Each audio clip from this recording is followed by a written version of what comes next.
Obrigada, professora Valéria. Logo no início desta minha fala, eu gostaria de agradecer a presença de vocês aqui hoje e também aqueles que estão nos acompanhando pelo YouTube, dizer que estamos disponíveis para comentários, para responder as questões, num tema tão importante como esse, que envolve toda a sociedade. Vamos começar falando do Maio Laranja. Não sei se todos sabem, dia 18 de maio é o dia de enfrentamento e sensibilização, combate ao abuso sexual de crianças e adolescentes, que foi um tema que nós abordamos já na primeira fala hoje de manhã. Não sei se todos sabem, mas esse dia foi dedicado a uma criança de 8 anos que foi vítima, no Espírito Santo, em 1973. E eu dedico essa minha fala, essa minha reflexão, não só a ela, mas a todas as crianças e adolescentes que estão sofrendo qualquer tipo de violência, inclusive algumas violências fatais, que temos presenciado aí na mídia. Todo dia a gente, infelizmente, recebe notícia de crianças e adolescentes, inclusive falecendo, vítimas de violência, em diversos contextos. E é sobre isso que a gente vai conversar um pouquinho. Também, esse nosso seminário, que por acaso foi pensado em julho do ano passado, quando nós escolhemos essa temática, a gente não imaginava que os índices de violência cresceriam tanto. Quando montamos o projeto e submetemos para a CAPES, nós levantamos indicadores, já trazendo um retrato do Brasil, do aumento do índice de violência pós-pandemia, que a pandemia mudou as relações humanas. Então, esses índices já tinham crescido. Só que, de lá para cá, de julho para cá, a gente conseguiu perceber a relevância desse tema, e como esse assunto está na mídia, está nas escolas. E, no começo desse ano, com a Lei 14.811, uma lei de 12 de janeiro de 2024, instituiu medidas de proteção à criança e adolescente contra a violência nos estabelecimentos educacionais ou similares, prevendo, inclusive, uma política nacional de prevenção e combate ao abuso e exploração sexual de criança e adolescente. E essa legislação, que ficou conhecida como cyberbullying, o bullying, ele virou crime, a gente não pode cometer. Então, essa legislação está sendo conhecida dessa forma, mas ela traz uma responsabilidade para os estabelecimentos de ensino de capacitar os professores, de conversar com a comunidade, de colocar vocês, alunos, aqui, conversando sobre esse tema. Porque prevenir a violência é responsabilidade de ter a pretensão de trazer respostas, mas de trazer uma reflexão para o tema sobre as nossas posturas, sobre o respeito ao outro, ao indivíduo. E eu, como assistente social, eu digo para vocês que não existe nada mais triste do que trabalhar com violência, do que atender uma pessoa, em especial criança e adolescente, que tenham sido vítimas de violência. Eu falo que mudou o meu padrão de vida, de pensar o que é problema na vida e o que não é problema. Passar por uma situação de violência, sim, é um problema. E a gente precisa prevenir para que outras crianças e adolescentes não passem por esse tipo de situação. As pessoas que estão na nossa volta. Eu pergunto para vocês, uma pessoa ela nasce violenta? Muito bem, ninguém nasce violento. O que acontece? As pessoas elas vão adquirindo, por meio da sociabilidade, um comportamento violento a partir das relações sociais que elas estabelecem, desde a família, na escola, nos ambientes que essas pessoas frequentam, que nós frequentamos. Então, a violência, antes de tudo, ela é social, ela é histórica, então ela precisa ser controlada e erradicada a partir das vontades políticas, pensando já numa forma que vem, inclusive, como uma política de governo. Tem que vir pensado já enquanto uma política pública, essa prevenção da violência. E a violência, pela Organização Mundial da Saúde, ela vai ser conceituada como qualquer ação intencional perpetrada por indivíduo, grupo, instituição, classes e nações dirigida a outrem, que que cause prejuízos, danos físicos, sociais, psicológicos e até espirituais. A Organização Mundial da Saúde, ela vai considerar que existe uma relação clara entre a relação que o indivíduo estabelece e o envolvimento numa ação violenta, né, e numa ação praticada por esse indivíduo. Então, existem alguns tipos de violência, né, desde a violência coletiva, que é aquela que a gente presencia nas guerras, nos atentados, como também aquela violência que a pessoa faz com ela mesma, que é aquela violência que a gente chama de auto-infligida, né? Ou aquela violência que a própria pessoa, numa situação limite, acaba cometendo para com ela mesma, chegando, por vezes, até ao próprio suicídio, né? Além das automutilações. Mas essa violência, ela não pode recair na culpa do indivíduo, não é? Se a pessoa chegou neste limite, é porque existe um comportamento da própria sociedade que é conduzido por uma violência que a gente chama de violência estrutural. Essa violência estrutural, ela vai se referir justamente aos processos sociais e políticos que vão reproduzir situações de fome, de miséria, de desigualdades sociais, desigualdade de gênero, desigualdade étnica, né? Então, essa violência, ela vai acontecer todos os dias e a gente nem percebe que ela está acontecendo, por vezes porque a gente não está vivendo ela. Afinal de contas, passar fome é uma situação violenta, ou não? Né? Estar numa situação desigual socialmente, não ter uma condição de habitação adequada, é uma situação violenta. Só que a gente não encara isso como violência, mas a gente entende isso como uma violência estrutural. Então, a violência ela vai surgir, então, a partir, inclusive, da violação desses direitos, né? Então, a violação desses direitos vai se fazer através desse processo de violência estrutural, que é característico do nosso próprio sistema social, político, econômico, não é? E que acaba deixando uma parcela da população à margem, né, dessa sociedade.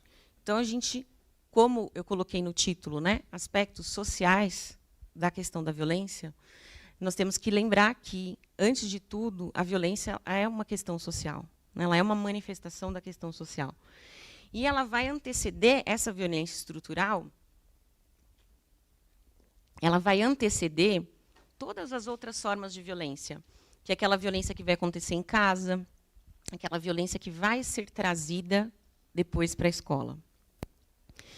Então, essa violência estrutural, ela pode ser conhecida como um processo de vitimação, né, dessas pessoas que sofrem essas consequências das desigualdades sociais, mas também de um processo de vitimização que aí tem a ver com as relações sociais interpessoais que se estabelece entre os adultos para com as crianças e com os adolescentes, que aí vai independer de qualquer classe social.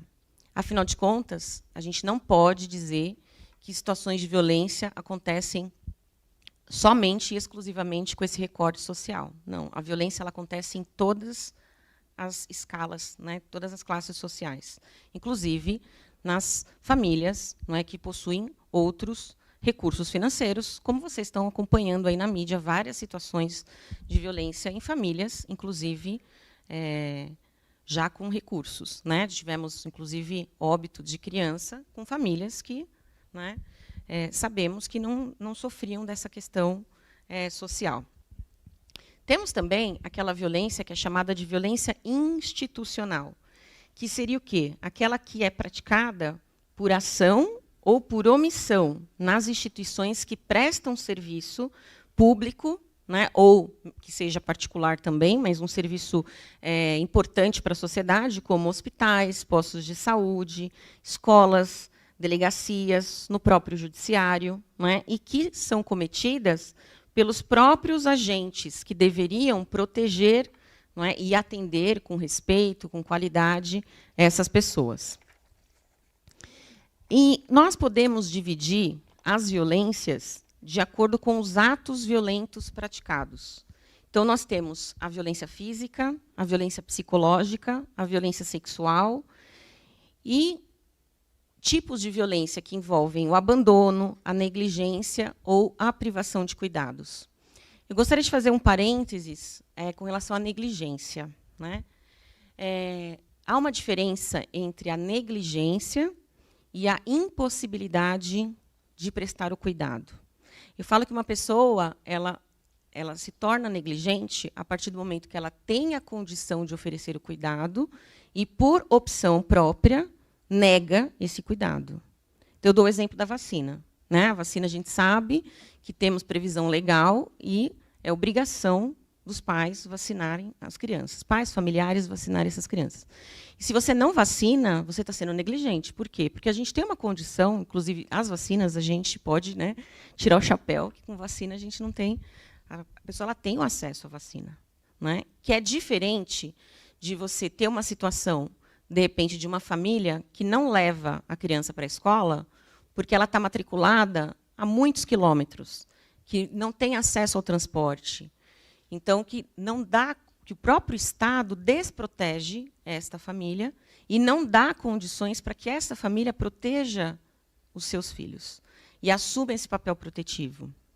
Então, esse é um tipo de negligência que esta família ela não está sendo negligente por uma opção, por uma escolha, como eu dei o exemplo da vacina. São as condições sociais que estão definindo uma impossibilidade que ela consiga garantir o direito à escolarização dessa criança. Então, aí pode, né, ser considerado por muitos como negligência, mas, de fato, a gente não pode culpabilizar essa família e recair de novo nessa família por essa condição social que ela está vivendo, né? Nós temos o abuso físico, né, significando aí como o uso de força, né, para produzir injúrias, feridas, dor ou incapacidade em outra pessoa, de acordo com a própria Organização Mundial da Saúde, né? E essas violências físicas elas podem ser desde atos moderados, né, como ameaça com objetos pessoais, né, agressão contra animais, empurrões, tapas, beliscões. Isso, às vezes, a gente acha que está fazendo brincando, né? Porque eu estou falando dessa forma, nós temos aqui uma plateia cheia de jovens, porque também faz parte do nosso papel, né, conversar sobre isso com a comunidade. Então, nós temos aqui hoje presentes estudantes do ensino médio, né, de um colégio, que divide espaço aqui conosco. Então, às vezes, a gente está brincando de empurrar, brincando de puxar o cabelo, brincando de dar tapa. Isso não é brincadeira, né? Isso é definido como um ato violento. Tem outras formas de brincar, né? De chamar a atenção, né, com coisas mais legais, né? O abuso psicológico, esse me preocupa, não vou dizer que me preocupa mais do que os outros, mas eu acho ele mais difícil de ser detectado, e o sofrimento, quando ele vai aparecer, já pode ser tarde demais, pode ser a gota d'água, né, de um copo que está transbordando. O abuso psicológico ele pode conter agressões verbais ou gestuais, com o objetivo de aterrorizar, rejeitar, humilhar a vítima, restringir a liberdade ou ainda isolá-la do convívio social. Aí tem um pouco a questão do bullying que a gente lançou aí com vocês. Oficialmente a gente vai lançar amanhã, mas nós estamos aí na campanha Não ao Bullying. Por que isso? Porque quando você faz uma agressão verbal, não precisa ser diretamente um xingamento. Você pode menosprezar uma pessoa, você pode discriminar uma pessoa com posturas, com caretas, não é? E a pessoa ela já se sente mal por esse abuso psicológico que ela nem sabe que ela está sofrendo, que ela está vivendo. Não é? Você excluir uma pessoa de um grupo, né, de um trabalho na escola, e isso acaba comprometendo a socialização dessa pessoa nesse ambiente onde ela se encontra. Podemos também encontrar o que a gente chama de tortura psicológica, né? Quando ocorre quando um adulto constantemente deprecia uma criança, bloqueia seus esforços de autoaceitação, causando grande sofrimento mental, ameaçando de abandono, né? ou dizendo que a pessoa não faz nada direito, ou comparando, porque você é assim, seu irmão é assado, né? Isso daí é também um comportamento de violência psicológica, tá? E é importante a gente conversar isso, por quê? Porque gente, sou muito mais velha que vocês, eu fui criada numa geração que era normal fazer isso, né? Comparar. Eu aprendi a amarrar meu cadarço 3, 4 anos, bem mais velha, né? Meu irmão tem 3 anos de diferença de mim, e ele aprendeu junto comigo, né? E eu sofrendo lá, não conseguia amarrar de jeito nenhum. E essa comparação, né, que parecia saudável, olha, seu irmão é mais novo, já conseguiu, né? Gera, né, você achar que você não é capaz de fazer. Estou dando um exemplo simples da questão do cadarço, mas a gente pode ter vários outros exemplos, né? E hoje a família ela precisa ser orientada de que esses comportamentos eles são comportamentos inadequados na educação dos seus filhos, porque esta criança que está sofrendo isso lá na família, ela vai descontar onde? Essa raiva, essa violência? No ambiente escolar, que é onde ela pode extravasar algumas coisas que podem ter acontecido na própria família. Então, a negligência e esse abandono seria, então, a ausência, a recusa ou você não conseguir prover os cuidados que são necessários aí de quem precisa, né, dessa atenção e desse cuidado. E, infelizmente, a gente tem que chegar a falar da violência intrafamiliar, que é aquela que vai, sim, enquadrar nessa violência interpessoal, né, que vai acontecer justamente na própria família, né, no espaço que essa criança, que esse adolescente deveria estar sendo protegido, né. Então, a violência intrafamiliar ela pode ser definida como toda ação ou omissão que prejudique o bem-estar, a integridade física e psicológica ou a liberdade e o direito ao pleno desenvolvimento de outro membro da família. E, infelizmente, os dados eles vão indicar que a maior parte das violências ela acaba acontecendo na própria família e por parte de pessoas de confiança dessa criança, infelizmente, né?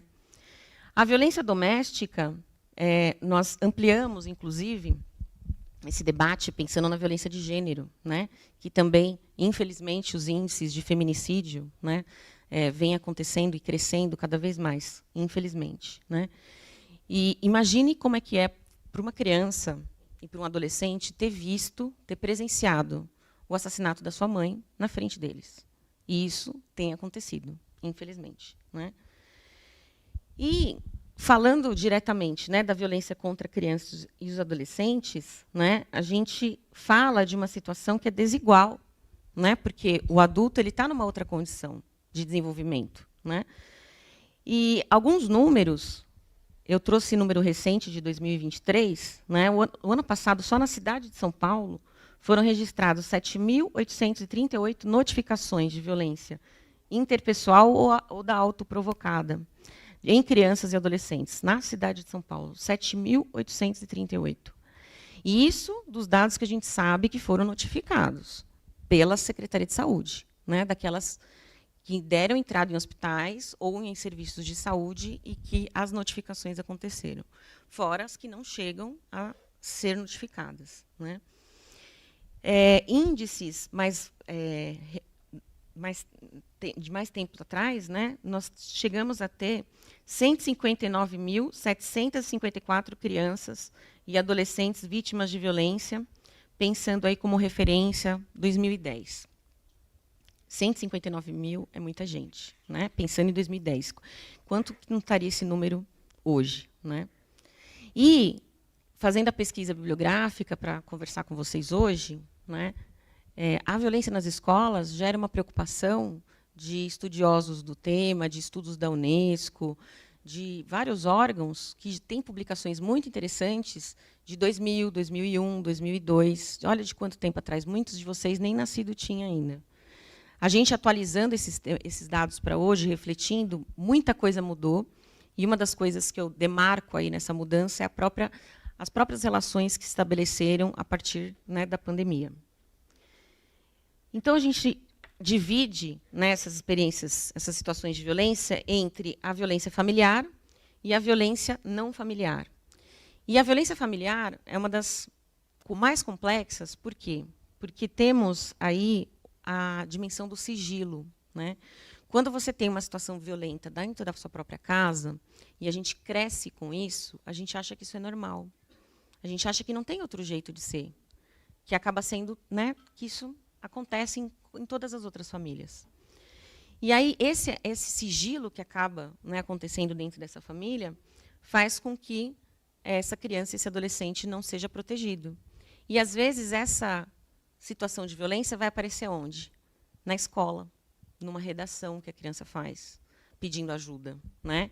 Eu já recebi vários casos, enquanto assistente social do Tribunal de Justiça, que foram abertos, processos judiciais que foram abertos a partir de uma denúncia feita na própria escola, pela própria escola, né? De algum pedido de ajuda, algum desenho, alguma redação, né, que apareceu. Então, a escola, ela tem um papel fundamental, aí, por isso que nós colocamos como título a importância da formação do professor para a identificação desses casos de violência e também na prevenção de situações de violência que possam ocorrer dentro da própria escola, a partir das relações que se estabelecem entre os próprios alunos e professores. Porque nós temos também que tornar a escola um ambiente educativo, um ambiente mais saudável, um ambiente onde a gente fica a maior parte do nosso tempo. Né? Então, essas relações elas precisam se estabelecer de uma maneira mais saudável. E aí eu passo a palavra para a professora Ana Carla, que a professora Valéria vai apresentar, que vai dar... Eu só trouxe desgraça, né, gente? Minha fala, todo mundo aqui estava felizinho, foi... Né? Mas agora, né, nós pensamos nessa dupla justamente para trazer propostas de soluções, de caminhos aí para melhorar esse cenário tão triste aí que eu descrevi para vocês. Obrigada. Muito obrigada, professora Alessandra. Antes de passar a palavra para a professora Ana Carla, nós temos uma pergunta vinda do YouTube. Posso fazer? Do Léo Ribeiro. E ele faz a seguinte pergunta. O bullying acontece somente na escola e na internet? Ou existe bullying entre adultos também? Temos aqui do lado uma pessoa que está estudando bullying no seu doutorado. Eu vou pedir para ele segurar essa pergunta, que a Ana Carla me ajuda a responder, tá bom? Então, Léo Ribeiro, vamos aguardar um pouquinho, que talvez a professora Ana Carla até contemple, né? Provavelmente. Bom, a palestra da professora mestra Ana Carla de Oliveira Melo Costa Pinho é a mediação como prevenção da violência no ambiente escolar. Bom dia a todos os presentes, bom dia ao pessoal também que nos assiste pelo YouTube. Quero agradecer muito ao convite da professora Alessandra e do Unify para estar aqui conversando hoje com vocês a respeito de mediação. E, olha, depois que a gente ouviu um monte de assuntos aqui a respeito de violência, sabe que eu vou começar falando sobre cultura da paz, né? Eu vou começar falando para nós aqui, para a gente refletir um pouquinho sobre a paz. Ontem nós já tivemos aí o prazer de ouvir nada mais, nada menos do que o professor Mário Sérgio Cortella conversando um pouquinho sobre cultura da paz, mas hoje eu vou trazer para vocês alguns elementos um pouquinho mais práticos de como a gente pode incluir a cultura da paz na nossa vida, né? Então, primeiramente, a gente tem que lembrar que, em especial quando a gente está na escola, fica parecendo que paz é um assunto para adulto, é um assunto para os governantes, é um assunto que está fora da nossa vida. Mas, na realidade, não, gente, né? Contribuir para a realização da paz está na mão de todos nós, né? Todos nós temos um papel nisso, e é essa a ideia aqui que eu trago para vocês, que foi escrita pelo diretor-geral da Unesco. Inclusive, a Unesco dedicou uma década inteira, de 2010 a 2020, como a década da cultura da paz, convidando as escolas também a incluírem pautas sobre esse assunto nos seus currículos, né? E aí eu trago aqui para vocês, né, o que significa cultura da paz. Significa justamente isso que eu conversei com vocês aqui, e eu acho que eu vou ficar de pé, porque eu não consigo falar sentada, gente, sou professora, né? E estou começando a ficar com torcicolo já no segundo slide, né? Não vai dar certo. Então, significa justamente isso. Todos nós nos comprometermos, nos esforçarmos para mudarmos as nossas atitudes, para que a gente consiga chegar à paz, né? E quais são as atitudes? Por exemplo, utilizarmos de não violência para resolver conflito, né? Utilizarmos de diálogo e de uma postura democrática perante a vida. O que é postura democrática perante a vida? Nós entendermos que somos todos diferentes, nós estarmos prontos para acolher os diferentes, e não achar que todo mundo tem que ser igual a gente, que só a gente que está certo, né? Nos fecharmos às outras ideias, nos fecharmos aos debates, né? Estarmos sempre com a mente aberta para receber o diferente e aprender com o diferente, porque todo mundo tem alguma coisa para nos ensinar, ainda que seja como não ser, né? Se não for para nos ensinar como ser, a gente pode aprender como não ser, mas sempre a gente pode aprender alguma coisa. E eu também trouxe aqui assim, dicas concretas, né? O que eu posso fazer concretamente para estar comprometido com a cultura da paz? Por exemplo, se você respeita as regras, chegou no horário, né? Seus pais pediram, chega em casa até meio-dia, chegou? Você está dentro da cultura da paz, você está respeitando as regras, respeitando os combinados, né? Você assume a responsabilidade pelas suas ações, inclusive pelos seus erros, você se desculpa, dentro da cultura da paz. Quando você não se omite, vê, por exemplo, um colega passando por uma situação difícil, por um bullying, né? E você procura a coordenação da sua escola ou procura alguma ajuda, você está agindo dentro da cultura da paz. Quando você resolve, está com uma treta aí com alguém e resolve chamar a pessoa para conversar, para resolver, cultura da paz. Quando você entende, não adianta conversar com a pessoa quando ela está muito nervosa, que não vai dar certo, então eu vou pensar no melhor momento, cultura da paz. Quando a gente se dispõe a ouvir o outro com atenção, e hoje está tão difícil, né, as pessoas quererem nos escutar, e, né, geralmente a gente chega e diz, hoje estou com um problema, o outro vem, mas o meu problema é maior. Né? Quando a gente não diz isso, quando a gente se dispõe a escutar, é uma atitude de cultura da paz. A gente se comunicar de forma clara, porque ninguém tem que adivinhar o que a gente quer, o que a gente está pensando. Né? Estar atento ao jeito de falar, né? Para falar com a maneira mais gentil e urbana possível. Atacar o problema e não as pessoas. Né? Então, a gente não gosta do que a pessoa fez, mas não significa que a gente não goste da pessoa. Evitar dar sermão. Né? Sermão é cansativo. Né? Quem está recebendo sermão, presta atenção 1 segundo, depois começa a ficar com raiva de quem está falando, né? E não é uma coisa que tem resultado. Né? Tratar os sentimentos dos outros com respeito. Né? As pessoas dificilmente hoje se abrem. Quando alguém se abre, dizer algo como, isso não é nada, eu estou mais triste. Não, a gente tem que se tratar com respeito. Né? Por que você está se sentindo assim? Cada um se sente do seu jeito. Né? Aprender a lidar com a raiva, que isso também é um grande desafio para todos nós, acho que em especial depois da pandemia, isso ficou mais claro. Respeitar as diferenças e evitar o bate-boca, que também não leva a nada. Né? E o objetivo da cultura da paz, quando a gente fala em questões de comunicação, é a gente aprender a se comunicar sem humilhar, sem culpar, sem envergonhar ninguém, sem coagir e sem ameaçar. Né? Ou seja, para vocês verem que não é tão difícil a gente estar comprometido com a cultura da paz, né, dentro do nosso dia a dia.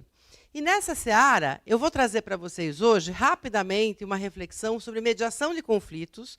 Isso que eu estou falando hoje aqui vai servir para qualquer tipo de conflito, qualquer tipo de violências, mas eu depois, no final, vou focar um pouquinho mais dentro da questão da violência escolar, tá? Para ajudar professores e alunos a refletirem sobre isso. Então, eu não vou falar sobre lei, apesar de eu ser advogada. Eu só quis mostrar para vocês que nós temos um respaldo legal para falar de mediação. Hoje, a mediação tem uma lei, né, de 2015, e ela também está prevista no Código de Processo Civil, só para vocês saberem. E, historicamente, a mediação não é uma novidade. Para vocês terem uma ideia, na China de Confúcio, a gente já tinha mediação. Sabia que era antiético ingressar em juízo contra alguém, lá na China de Confúcio, sem ter tido antes batido um papo, chamado a pessoa para dialogar, para uma mediação? Né? Então, lá de Confúcio, foi sendo trazido ao longo da história e chegamos aí às leis que eu mostrei para vocês aqui no Brasil e que já são anteriores nos Estados Unidos, na União Europeia e etc. E o que é a tal da mediação? né? Mediação, gente, primeiramente é um método voluntário. Ninguém pode ser obrigado a participar de uma mediação. Você pode até, em juízo, ser obrigado a ir até lá, mas fazer parte da mediação, que é a ideia de você dialogar, conversar, não tem como obrigar ninguém, né? Pode obrigar a comparecer judicialmente, mas a dialogar é mais complicado. Então, por isso que é interessante a gente educar para que as pessoas entendam a importância do diálogo desde a idade de vocês que estão nos assistindo hoje aqui presencialmente, para entenderem como é bacana a ideia de eu utilizar-me da possibilidade de alguém que vai me ajudar a conversar para conseguir resolver os meus conflitos, né? Então, a mediação nada mais é do que um método onde eu vou ter o mediador, que vai funcionar como um maestro do diálogo. Então, ele vai ajudar aquelas duas partes que estão em conflito a dialogarem de forma saudável, sem se atacar, sem se ofender, observando onde está o problema e que essas pessoas consigam cooperar para juntas encontrarem uma solução para o problema que elas estão vivendo. E também consigam se comprometer naquele diálogo com o futuro, né? Para que não se metam naquela mesma encrenca novamente, né? Para que consigam se comprometer com soluções futuras, né? A mediação, gente, ela é aplicada em que questões? Essas relações continuadas ou cuja continuidade seja importante. Então, são várias. Por exemplo, as questões familiares, as questões de vizinhança. Imagina se cada vez que eu brigar com um vizinho, eu for me mudar de prédio, né? As questões de consumo, quando a empresa é boa e quer manter nossa fidelidade enquanto consumidor, e a gente relata um problema, essa empresa nos chama, né? Quer dialogar, quer nos ouvir para melhorar o serviço dela e nos atender melhor. E também as relações escolares, porque cada vez que a gente arrumar uma confusão na escola, a gente vai mudar de escola, né? Ou nós, como professores, cada vez que eu arrumar também, não gostar do aluno, não gostar do colega, eu vou ficar mudando de emprego. Isso é inviável, né? Isso não é a realidade da nossa sociedade. E também a gente não tem como mudar de família, né? Eu comecei com as relações familiares, não tem como a gente ficar, cada vez que briga com o pai, com a mãe, com o irmão, mudar de família, né? Ou com o marido, né? Então, a gente tem que aprender a gerir os nossos conflitos, né? E entender, gente, que aqui até já falei para vocês aqui, basicamente, né, qual é a atuação do mediador. Eu resumo dizendo que ele é o maestro do diálogo, porque ele vai ajudar as pessoas a se comunicarem, ele vai conduzir o diálogo, ele vai escutar atentamente, fazer perguntas, ajudar as pessoas a se escutarem e manter o sigilo. Porque o que acontece na mediação, morre na mediação. Não é para virar fofoca, né, o que acontece ali dentro. Os princípios eu trouxe para vocês aqui também, mas eu vou passar porque nós temos um tempinho meio apertado, né? Os deveres dos mediados, basicamente, né, resume-se em comportar-se segundo as regras, e são regras de comunicação. Então, eu não vou interromper a outra pessoa, eu não vou xingar, eu não vou usar palavrão, eu estou ali para conversar de uma maneira urbana, né? Então, basicamente, é essa a ideia para que eu possa cooperar, para que o diálogo evolua e a gente consiga, quem sabe, chegar a uma solução. Aí eu trouxe aqui para vocês uma reflexãozinha sobre conflito, né? A vocês que estão na escola, se vocês vão olhar no dicionário, não tem uma definição bacana de conflito. É sempre como o fim do mundo, uma guerra civil, quando existe um confronto violento entre as partes. Então, a gente começa a observar que conflito não é algo positivo, né? E a gente passa a querer o quê? A evitar o conflito. E quando a gente se encontra dentro de um conflito, a gente se apavora e, muitas vezes, reage de uma forma inadequada. Só que a gente tem que pensar, gente, que não existe vida sem conflito. O conflito ele é inerente da condição humana, né? Eu, na minha idade, tive, tenho e terei muitos conflitos ainda. E a questão não é ter ou não ter conflito, é como eu vou lidar com esses conflitos, como eu vou gerir esses conflitos de uma forma sábia.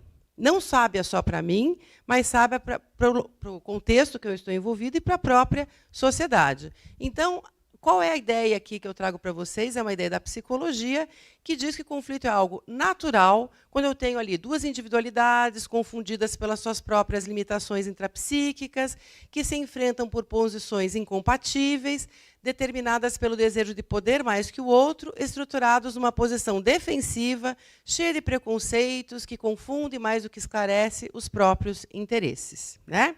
E aí, qual é o nosso desafio? Né? A gente pensar como a gente reage ao conflito. Se eu tenho essa visão de que conflito é algo negativo, né, como é que eu vou reagir? Ou eu vou fugir, ou eu vou paralisar, ou eu parto para agressão. Né? Por que eu fujo? Porque eu não sei como agir, então eu fujo. Por que eu parto pela agressão? Porque eu não sei como agir. E a única coisa que me resta é agredir. Até porque, hoje em dia, nós estamos vivendo uma escola de agressão na sociedade, né? Na internet, em especial. Eu não preciso nem me inspirar muito para reagir com agressão. E o desafio, quando a gente está falando em mediação, o desafio é convidar as pessoas a observarem o conflito como algo positivo. Porque se a gente pensar friamente, talvez a gente seja quem a gente é graças aos conflitos que a gente passou na vida e que nos trouxeram até aqui. Né? Talvez a gente não pense o quanto nascer já é um conflito. A gente está lá quietinho, quentinho na barriga da mãe, e um belo dia, ou o corpo da mãe nos manda embora, né? Ou se você nasceu de cesariana, que deve ser mais conflito ainda, alguém pega e abre lá e te puxa, sem pré-aviso nenhum do corpo. Né? Então, nascer já é um conflito. Então, a vida vai ser sempre nessa base. Então, a gente precisa aprender e pensar friamente. O que eu posso aprender com esse conflito? E aí eu já vou me movendo para uma visão positiva do conflito, onde eu vou pensar em construção, onde eu vou observar o quão criativo eu posso ser. Porque eu vou ter que achar uma solução.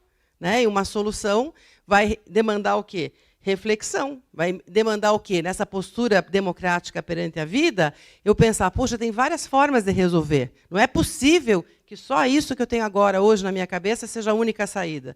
Vamos dialogar, vamos tentar resolver. Né? Essa é a ideia. Tá? Aí também eu trago para vocês por que a gente também tem tanta dificuldade desta postura democrática para resolver conflito.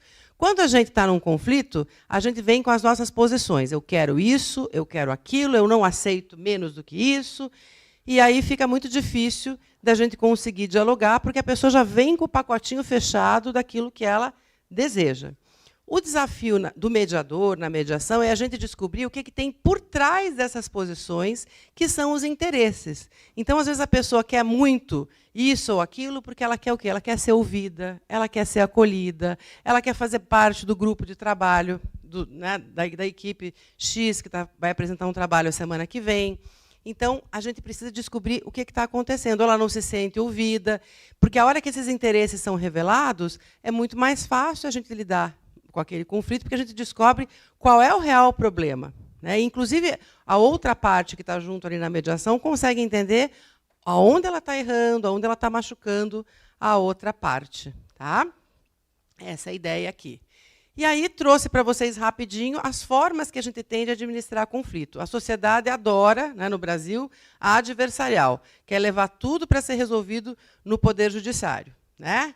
E nós, quando falamos de mediação, a gente está falando da forma de resolver conflito não adversarial, onde a gente tem ali as pessoas como pessoas que estão ali para cooperar para resolver aquele conflito. Porque conflito e litígio não são sinônimos. Né? Muitas vezes você leva um conflito para o Poder Judiciário, ele vira um litígio, o litígio até é resolvido pela sentença judicial, mas o conflito não. Né? Por exemplo, no direito de família, muitas vezes aquele ex-casal fica brigando ad eterno, né? Mesmo tendo uma sentença que já tenha resolvido a situação. Por quê? Porque o conflito não foi resolvido. Então, quando a gente pensa em optar pela mediação, a gente pensa em optar pela resolução do conflito em si. Isso não significa que eu esteja aqui desaconselhando, né, o acesso ao Poder Judiciário. Não é isso. Até a própria mediação é oferecida no Poder Judiciário. Eu sou uma pessoa que defendo que a gente tem que sempre tentar a mediação, né? Seja pela via privativa ou seja pela via do Poder Judiciário. E aí eu trago um pouquinho para vocês sobre a mediação na educação. Né? Talvez vocês aqui do ensino médio que estão me ouvindo concordam, né, que é uma ideia bacana para a gente introduzir na escola uma nova forma de a gente enxergar os conflitos. Né? E também um canal aberto para que a gente possa se comunicar com aquele nosso desafeto momentâneo. Né? E através dos programas de mediação, que não vão apenas incluir termos um mediador, daqui a pouco eu falo um pouquinho sobre isso, nós temos a possibilidade de incentivar muitos valores, né? Como tolerância, respeito, solidariedade, colaboração.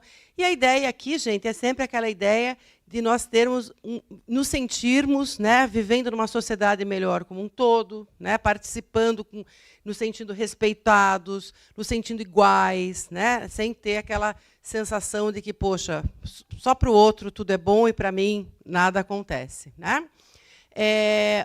Quais são os pontos, né, que a gente pensar em educar para a solução de conflitos nos traz aqui, né?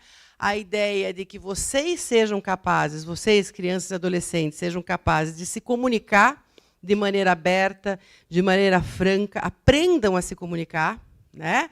Que vocês consigam aprender a desenvolver melhor e acessar melhor os sentimentos, a dar nome aos sentimentos. Hoje acho que nós somos, até o Marshall Rosenberg, que escreveu o livro de comunicação não violenta, fala sobre isso, né? Que nós temos um vocabulário desse tamanhico para dar nome aos nossos sentimentos, né? E a gente precisa aprender a sentir os nossos sentimentos e a nomeá-los, para que a gente possa falar sobre eles, né? E também a ideia de que vocês, conseguindo dialogar, vocês consigam compreender, né, quais são as suas dificuldades e quais são as suas qualidades, aonde eu posso melhorar e aonde já está ótimo, né? Se bem que sempre a gente pode melhorar em mais alguma coisa, né? E a autoconfiança, gente, né? A gente tem autoestima, que é também uma coisa que a internet não tem ajudado em nada, né, a juventude a ter. Mas, poxa vida, se eu estou dialogando, se eu tenho, de repente, a validação ali do meu colega, do meu professor, da minha família, poxa, a minha autoestima vai ser muito melhor. E, não obstante, o TikTok, o Instagram, né, e aqueles blogueiros e blogueiras lá, influencers, né, blogueiro já estou velha, né? Que são perfeitos, com a pele linda, corpo maravilhoso, look do dia, né? Isso vai começar a fazer menos efeito na nossa autoestima, porque aqueles que estão conosco estão nos validando, né? E a gente também consiga acessar e incrementar a nossa criatividade, que não pode ser criatividade só para inventar moda, para fazer arte, né? Pode também ser direcionada para a resolução dos nossos problemas. Hoje, enquanto são jovens, dali para frente. E, com isso, eu consigo não só solucionar conflitos, mas também prevenir esses conflitos, né? E aí, gente, quais são as habilidades que eu posso desenvolver na escola se eu tiver programas de mediação? Cooperação, comunicação, o apreço pela diversidade, quer dizer, eu passo a gostar da ideia de estar convivendo com gente bem diferente de mim, né? A expressão positiva de emoções, quer dizer, um lugar que recepciona quem quer falar das suas emoções, e aprender a resolução de conflitos. Não é evitar conflito. Veja que em nenhum momento eu falei em evitar conflito. Os conflitos vão existir, mas a gente aprender a como geri-los, né? E aí eu vou falar um pouquinho para vocês sobre como que as escolas podem pensar em programas de mediação escolar para serem implementadas. Outro dia, uma aluna de pedagogia me disse em sala de aula, a escola que eu faço estágio, professora, eles têm esse programa, mas não serve para nada, porque colocaram um monte de cartaz pela escola, somos uma escola comprometida com a mediação de conflito, e não tem mais nada além disso. Isto não é um programa de mediação de conflito, né? O que um programa de mediação de conflito vai exigir? Veja que eu coloco aqui várias etapas, né? E ele não tem um formato só. Conforme o estilo de escola que você esteja ali pensando nesse projeto, o direcionamento vai ser diferente para esse projeto. Então, a primeira coisa que é necessária ser feito é um levantamento de dados. Para quê? Para conhecer essa escola, né? Eu preciso saber quantos alunos tem nessa escola, eu preciso saber em que endereço ela fica, quantos professores tem na escola, quais são os conflitos mais frequentes nessa escola, né? Qual é a faixa etária dos alunos, desculpe. E só assim eu vou poder pensar num planejamento de ação, depois que eu tirei aí esse raio-x do ambiente. Nesse planejamento, eu tenho que pensar em organizar.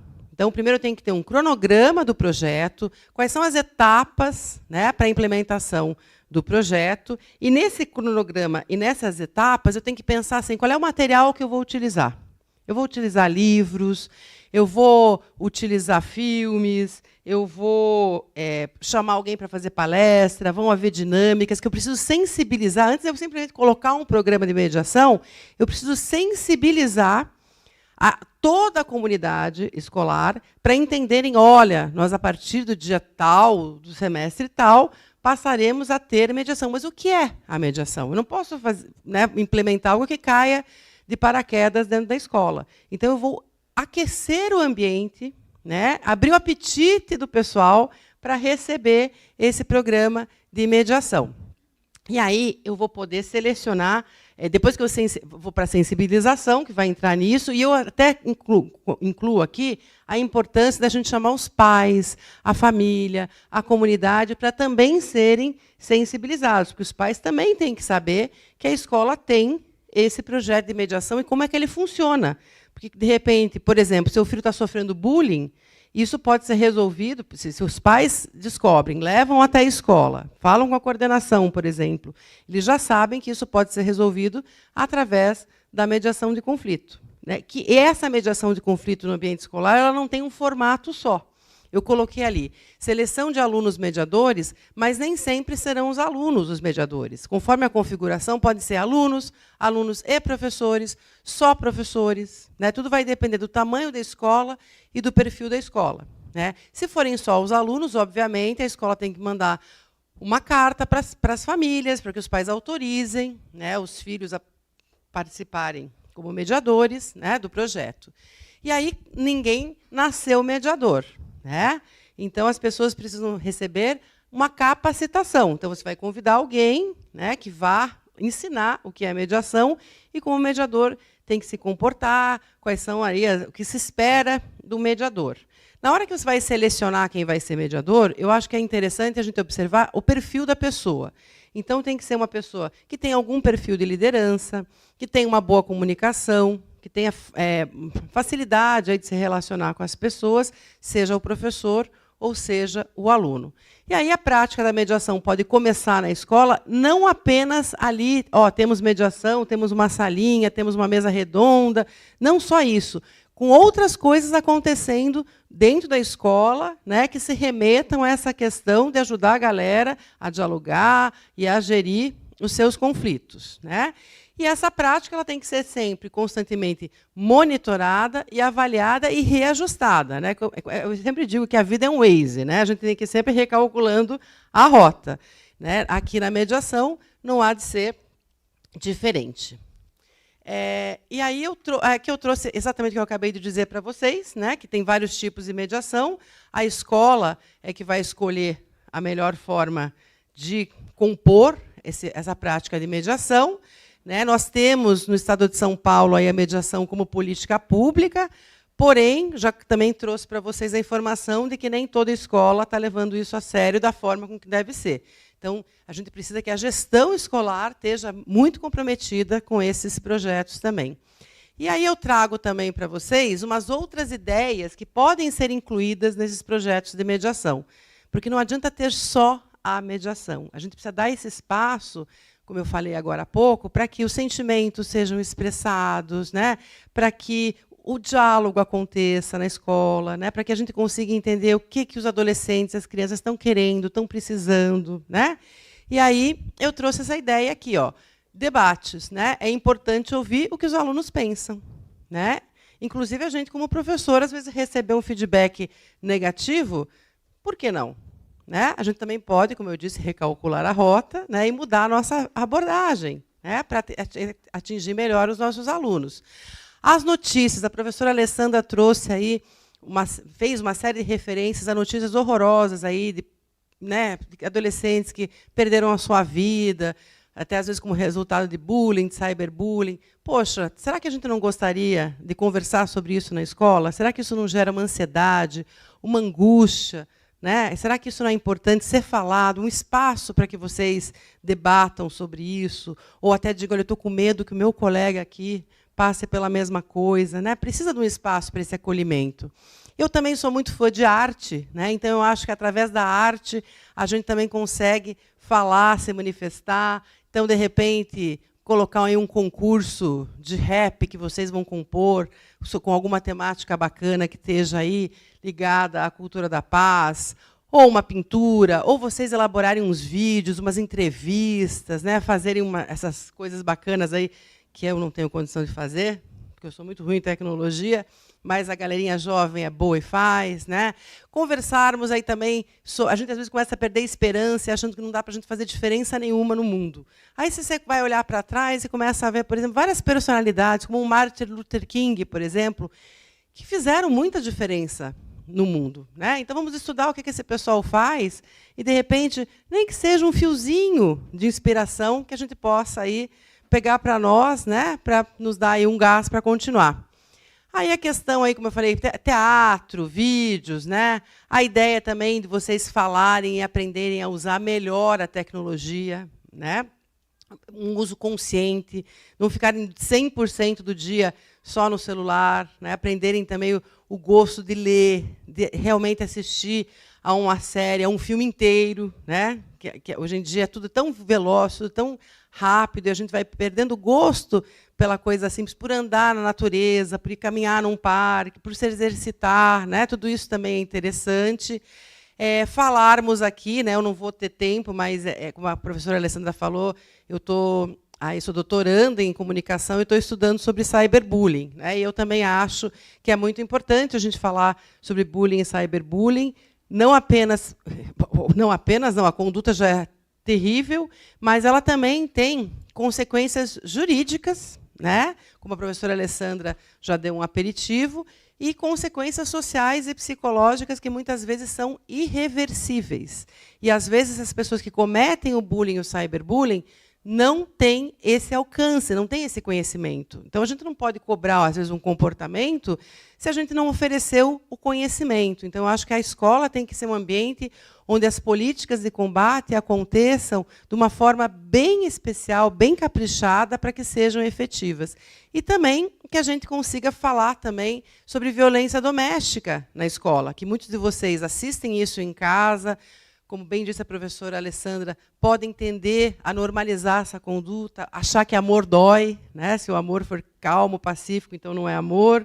Então, muitas vezes, isso pode comprometer a vida de vocês para o futuro. Então, é interessante que esses temas também sejam trazidos dentro da sala de aula, incluídos nesses projetos de mediação escolar.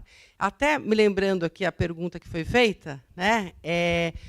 Eu entendo, gente, que todos nós podemos sofrer bullying, né? Só que na vida adulta, o bullying no trabalho, ele vai ter o nome de assédio moral, né? Não vai ser exatamente com o nome de bullying, né? Ele vai carregar o nome de assédio moral. Mas, na essência, né, e a dor que causa acaba sendo da mesma forma, né? Mas a legislação do bullying e do cyberbullying ela está mais focada na proteção da criança e do adolescente. O adulto que sofre bullying, por exemplo, dentro do ambiente de trabalho, ele vai ter aí a sua proteção dentro do direito trabalhista, né, em função das questões de assédio moral.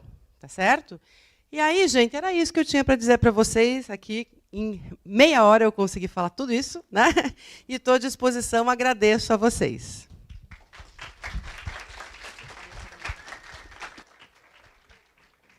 Muito obrigada, professora Ana Carla, também por suas contribuições de pesquisa, de conhecimento a respeito do tema.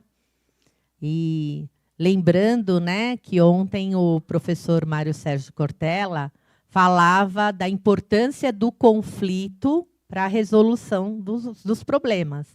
O que é ruim é o confronto. Acho que o conflito ele existe nas relações humanas e nas relações interpessoais entre seres humanos, isso é comum. A gente precisa aprender a ter o respeito. Muito bom. Então, eu gostaria de agradecer. Gostaria de saber se tem perguntas. Nós já tivemos a pergunta vinda pelo chat, que a nossa transmissão também está acontecendo pelo canal do YouTube do Centro Universitário Assunção. Tem uma pergunta?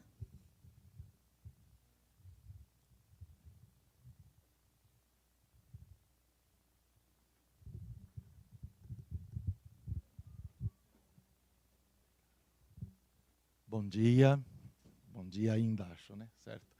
Então, Padre Ednilson, eu leciono aqui e também tenho paróquia na região Brasilândia, na Avenida Najar de Souza, paróquia Santa Luzia.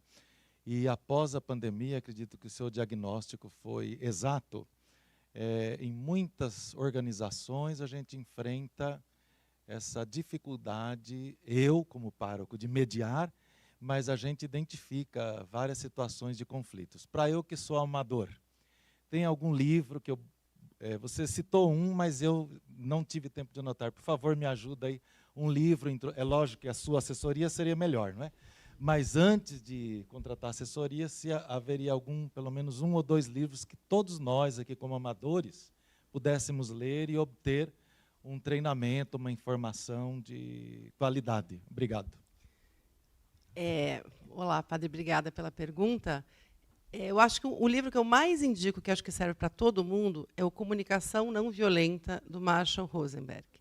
Não interessa a idade que a gente tenha, esse livro é um livro que nos ajuda a nos comunicar melhor, né? Nos ajuda naquela ideia que eu falei anteriormente para vocês, sem humilhar, sem ofender, sem culpar, né? Para que eu consiga também me expressar, falar sobre os meus sentimentos, né? E, às vezes, com essa técnica, com essa leitura, Padre, o senhor pode auxiliar aí as pessoas que estão em conflitos que o senhor atende, né? O senhor também pode ensiná-las a se comunicar melhor. E a gente observa que quando, isso até na vida pessoal, na minha própria vida pessoal, que aqui eu fico falando, fica parecendo que eu sou a expert, que não vivo nenhum conflito, que minha vida é ótima. Claro que isso não é a realidade, né? E na minha vida eu também vejo que quando a gente consegue aplicar essas técnicas, né, a gente consegue um resultado melhor na comunicação, consegue mostrar para o outro como a gente está se sentindo, consegue pedir o que a gente está precisando que seja feito, só que a gente não consegue obrigar ninguém a nos atender, obviamente. E eu sempre costumo dizer que, quando a gente tem uma conversa difícil para ter, a gente tem que se preparar. E, para a gente se preparar para ter uma conversa difícil, a gente precisa pensar em no que eu vou falar, mas em como eu vou falar. Né? Em especial, como eu vou falar. Eu também tenho obras para indicar para o senhor sobre comunicação, sobre mediação de conflitos, mas elas são obras mais acadêmicas. Mas eu deixei aqui, ficou lá embaixo. Se o senhor quiser me mandar um e-mail, é anacarlapinho@uol.com.br, tá? Ou pode no meu Instagram também bater papo comigo, que é anapinho21. @ Anapinho21, que a gente se conversa lá, e eu passo para o senhor alguns títulos. Tá? Mas eu acho que a comunicação não violenta, o Marshall Rosenberg já vai lhe ajudar bastante. Inclusive, ele tem... Lembra que eu falei para vocês que a gente tem dificuldade de dar nome aos nossos sentimentos? O Marshall Rosenberg tem páginas e páginas no livro com uma série realmente de sentimentos lá. E a gente pensa, nossa, eu nunca usei essa palavra para falar sobre isso. Eu nunca acessei esse sentimento em mim. E claro que já tive, né? Então, enriquecer o vocabulário para falar de sentimentos também é uma ideia sensacional. Tá bom? Respondi? Imagina. Obrigada, professora. Tem uma pergunta nos últimos minutinhos aqui. O Gilberto David, pelo chat, agradece, parabéns pelo evento. Ele fala, abre aspas, honrado. E aí ele faz a pergunta: como nós, os bibliotecários, que agora, por lei federal, né, terão que estar presentes nas escolas por força dessa lei, poderá ajudar a biblioteca a criar a política de mediação? Gente, a biblioteca é um lugar especialíssimo para a gente trabalhar com mediação. Lembra que eu falei aqui, deixa eu ver se eu consigo voltar o slide aqui. Essa aqui que tem as atividades, eu preciso levantar, né? Eu falei aqui, né? Quando você fala em leituras, poesias, né? Livro, os alunos prepararem uma exposição, tudo isso pode ser feito, mediado pelo ambiente da biblioteca, né? Então, a própria biblioteca pode escolher, de repente, um livro para ser lido junto com as crianças pequenas, né? Com a galera adolescente também. né, de designar um livro a ser lido, ou uma poesia a ser lida, ou uma campanha a ser feita, que depois pode virar uma exposição, pode virar, sei lá, debate, né? Eu acho que a biblioteca, eu sou fã de livro, acho que numa biblioteca você pode mudar a sua vida, né? Então eu acho que os bibliotecários podem ter aí muitas, eu estou aqui dando uma ideiazinha simples, né? Vocês que são da área devem ter muitas outras ideias, né, que vocês podem. Eu acho que a literatura, né, e como eu disse para vocês, a arte, ela pode alcançar as pessoas profundamente, né? Dentro da literatura, poesia, cinema, música, eu acho que a gente às vezes pode mudar a vida de alguém através de um livro, da leitura de um livro, através de termos assistido a um filme, né? Então, eu acho que a biblioteca pode ser essencial. Muito bom. Muito obrigada.